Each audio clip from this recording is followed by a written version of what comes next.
हरियाणा के अंदर पिछले एक हफ्ते में एक शब्द बहुत ज़्यादा सुनाई दिया, न्याय, इंसाफ, निष्पक्ष जांच। चाहे वो आईपीएस वाई पूरन कुमार का सुसाइड मामला हो, उनके परिवार की तरफ से भी कहा गया कि हमें न्याय चाहिए, इंसाफ होना चाहिए, निष्पक्ष जांच होनी चाहिए। चाहे वो एएसआई संदीप लाठर के परिवार की बात हो, उनके परिवार ने भी कहा कि हमें मदद मिलनी चाहिए, न्याय मिलना चाहिए, निष्पक्ष जांच होनी चाहिए। दो सुसाइड और दोनों ही सुसाइड केस पुलिस विभाग की सबको चौंका दिया, हैरान कर दिया, बहुत सारे सवालों को जन्म दिया। अब ये दोनों दुनिया में नहीं रहे। एक दिन पहले आईपीएस वाई पूरन कुमार का अंतिम संस्कार किया गया, नम आंखों के साथ परिवार ने आखिरी विदाई दी और उसके बाद एक दिन बाद एएसआई संदीप लाठर के परिवार वालों ने भी नम आंखों के साथ उनको आखिरी विदाई दी। पुलिस की तरफ से सलामी दी गई, आवाज़ दोनों तरफ से आई कि अमर रहें, न्याय मिलना चाहिए, इंसाफ होना चाहिए, निष्पक्ष जांच होनी चाहिए। लेकिन कई बार कुछ इस तरह की तस्वीरें आती हैं जो सभी की आंखों को नम कर देती हैं। रेहान बेटे का नाम है, संदीप लाठर के। उस छोटे से बच्चे ने अपने पिता को मुखाग्नि दी और उसने कहा कि मुझे अपने पिता पर बहुत प्राउड है, मैं उनके सपने को पूरा करूंगा। इसके अलावा कई और नेता पहुंचे, उन्होंने कहा कि ये मामले बहुत ज़्यादा परेशान करने वाले रहे, लेकिन सरकार की तरफ से मदद की जाएगी। भरोसा दिलाया गया कि सरकार की तरफ से इंसाफ किया जाएगा। इसके अलावा दोनों ही मामलों को लेकर बयानात भी सामने आए, बहुत सारे सवाल उठे। पुलिस की कार्यप्रणाली पर भी, सरकार पर भी वार पलटवार का दौर भी देखने को मिला। एक आवाज़ लगातार ये भी आ रही थी जातीय भेदभाव की, जातीय रंग की, लेकिन समझदारी ये रही पूरे प्रदेश की, शासन प्रशासन और हरियाणा की आवाम की, हरियाणा की जनता की, कि उन्होंने किसी भी तरह से इन मामलों में जातीय द्वेष को लेकर किसी तरह की कोई ऐसी चीज़ें नहीं आई जो और ज़्यादा परेशानी का सबब बने। तो एक और परिवार के सामने उनका परिजन इस दुनिया से चला गया। ये उस वक्त की तस्वीरें हैं जब एएसआई संदीप कुमार का पार्थिव शरीर तिरंगे में लिपटा हुआ था। पुलिस की तरफ से उन्हें राजकीय सम्मान के साथ सलामी दी गई और उसके बाद उनको मुखाग्नि दी गई। हर तरफ आंखें नम थीं और सवाल सबके चेहरों पर थे, जहन में थे। ये रिपोर्ट देखी।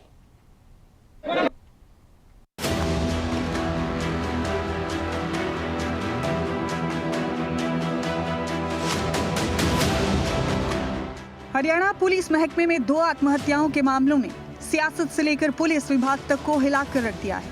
पहले आईपीएस वाई पूरन कुमार और फिर एएसआई संदीप लाठर। संदीप लाठर ने सुसाइड नोट और वीडियो में कई आरोप लगाए हैं। उनका कहना है कि रिश्वत केस और गनमैन की हिरासत को लेकर आईपीएस वाई पूरन कुमार ने उन पर दबाव डाला। इन दोनों मामलों के तार एक ही केस से जुड़े। एएसआई ने सुसाइड से पहले वीडियो और सुसाइड नोट लिखे थे जिसमें कई आरोप लगाए। गिरफ्तारी के डर से पूरन कुमार के सुसाइड का दावा किया। वाई पूरन कुमार पर जातिवाद का सहारा लेने का आरोप लगाया। आईजी जिस दिन पोस्टिंग हुआ उससे दिन तय इन्हें क्या कराया, इन अपने जातिवाद में देखा भाई यार इस ऑफिस में जाति के इनको हटाओ, इनको हटाओ, इनको हटाओ। अपना ले जो करप्ट आदमी छाट छाट कर वो लगाने स्टार्ट कर दिए। उन आदमियों ने क्या कराया, फाइलें जिनका उन्हें बेरा था भाई इस फाइल में कोई क्लेरिकल मिस्टेक है, कोई जिमनी रहेगी, कोई और चीज़ रहेगी, वह चीज़ करके न मुलाजिम बुलाए, टॉर्चर करें, पीछे मांगे। आई जानते एएसआई संदीप का आईपीएस पूरन से क्या कनेक्शन है। एक रिश्वत केस की जांच टीम में शामिल थे एएसआई संदीप। आईपीएस वाई पूरन कुमार पर आरोप लगाए गए थे। इस केस में पूरन कुमार के गनमैन को हिरासत में लिया गया था। हिरासत में लेने वाली टीम का हिस्सा थे संदीप लाठर। गनमैन सुशील को हिरासत में लेने का अहम जिम्मा संदीप के पास था। चंडीगढ़ एसआईटी ने कथित रिश्वत मामले में पूछताछ की थी। कुछ पुलिसकर्मियों को पूछताछ के लिए नोटिस दिया गया था। संदीप लाठर से भी पूछताछ होने की खबर सामने आई थी। अप्रैल 2025 में वाई पूरन रोहतक रेंज के आईजी बने। वाई पूरन पर चहेतों को आगे बढ़ाने का आरोप लगा था। सुसाइड से पहले एएसआई संदीप ने पूरन कुमार पर कई आरोप लगाए। रोहतक के एसपी रहे नरेंद्र बिजानिया के नजदीकी माने जाते थे एएसआई संदीप। एएसआई के परिजन दिवंगत आईपीएस पूरन कुमार की पत्नी और अन्य पर एफआईआर दर्ज करने की मांग कर रहे थे। इसके चलते पोस्टमार्टम में देरी हुई। हालांकि पुलिस ने आईपीएस की पत्नी आईएएस अमनीत पी कुमार समेत 3 लोगों पर एफआईआर दर्ज कर दी थी। इसके बाद परिजन बुधवार देर रात पोस्टमार्टम के लिए राजी हो गए। इसके बाद शव को देर रात मामा के गांव लाढौत से पीजीआई मोर्चरी में शिफ्ट कर दिया गया था। हरियाणा के रोहतक में गुरुवार को साइबर सेल के एएसआई संदीप लाठर का पोस्टमार्टम किया गया और उनका शव लेकर परिजन जींद के जुलाना के लिए रवाना हुए और उनका अंतिम संस्कार किया गया। विश्वास रखती हूँ, मेरा पूरा परिवार विश्वास रखता है कि मेरे और मेरे परिवार को पूरी जिंदगी हरियाणा पुलिस और हरियाणा सरकार हमारा साथ देगी।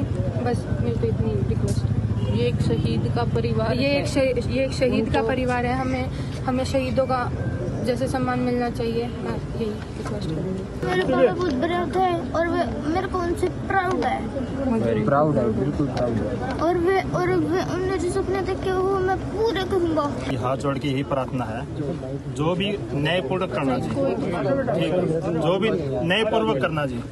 हम ये नहीं चाहते कि दुश्मनी हमारी किसी और, लेकिन जो भी करना बस सच्चाई का साथ देना जी।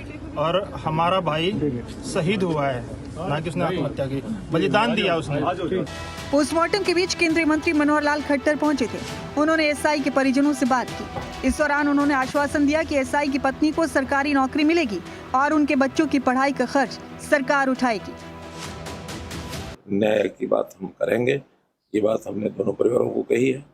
न्याय संगत चीजें होंगी, कारण कुछ भी रहे होंगे, लेकिन वो कानून के हिसाब से उन कारणों का जो भी कुछ निवारण करना होगा वो किया जाएगा। परिवार की मांग निश्चित रूप से है कि उनकी पत्नी को नौकरी दी जाए। वो भी हमारे मुख्यमंत्री ने हाँ की है कि उनको नौकरी देंगे और इनके बच्चों की पढ़ाई की भी चिंता करेंगे और सम्मानजनक तरीके से का संस्कार इनका गांव में हो। ये सब बातें करके इसके बाद कुछ और जितने भी लाभ देने की बात आएगी वो एज पर रूल्स जो भी होता है वो उसका लाभ मिलेगा। पहले आईपीएस वाई पूरन कुमार और अब मामले से जुड़े एएसआई संदीप लाठर की खुदकुशी ने प्रदेश की सियासत में भूचाल ला दिया है। मुख्यमंत्री नायब सिंह सैनी ने पीड़ित परिवार से मुलाकात कर न्याय का भरोसा दिया है। मुख्यमंत्री नायब सैनी के अलावा परिवार से नेता प्रतिपक्ष भूपेंद्र हुड्डा भी मिलने पहुंचे। सरकार से कड़ा संज्ञान लेने की भी मांग की गई। हुड्डा ने कहा कि न्याय सुनिश्चित होना बेहद जरूरी है। बहुत दुखद घटना है, ईमानदार सच्चाई और ये पूरा प्रकरण जो है हुआ हरियाणा में, परिवार वालों की भी यही बात हुई है। उसकी जांच जो है गहराई से होनी चाहिए और दोषी को सजा मिलनी चाहिए, निर्दोष को बनानी चाहिए और कम से कम हाई कोर्ट के जज के सिटिंग जज द्वारा जांच। एएसआई संदीप के परिवार से मिलने वालों में इनालो के राष्ट्रीय अध्यक्ष भी हैं। अभय चौटाला ने परिवार के सदस्यों से बातचीत की और उन्हें इस मुश्किल समय में ढांढस बंधाया। अभय चौटाला ने दोनों मामलों में सिटिंग जज की देखरेख में सीबीआई जांच की मांग की है। परिवार के सब सदस्यों से बात हुई है, सबने यही कहा है कि हमने जो मुख्यमंत्री के सामने अपनी बात रखी, जब तक सरकार उस पर आगे नहीं बढ़ेगी तब तक हम कोई फैसला नहीं लेंगे। उस वीडियो के आधार पर एफआईआर होनी चाहिए और इसकी जांच भी सीबीआई से और सीबीआई के साथ सिटिंग हाई कोर्ट के जज के मौजूद उसकी देखरेख में हो, ताकि सारी चीज़ें जो है सामने आए। ये सरकार का टोटल फेलियर है जो आज इस किस्म के कदम जो है सरकारी कर्मचारी उठा रहे हैं। एएसआई संदीप लाठर और आईपीएस वाई पूरन कुमार के बीच रिश्वत केस और गनमैन के हिरासत के केस वाले कनेक्शन ने इस मामले को और पेचीदा बना दिया है। संदीप ने सुसाइड नोट और वीडियो में जो आरोप लगाए उससे पुलिस महकमे पर गंभीर सवाल खड़े हो गए। लेकिन अब सबसे बड़ा सवाल ये है, क्या इस जांच में सच सामने आएगा और न्याय मिलेगा या ये मामला सुसाइड मिस्ट्री बनकर रह जाएगा। डेस्क रिपोर्ट, खबरें अभी तक।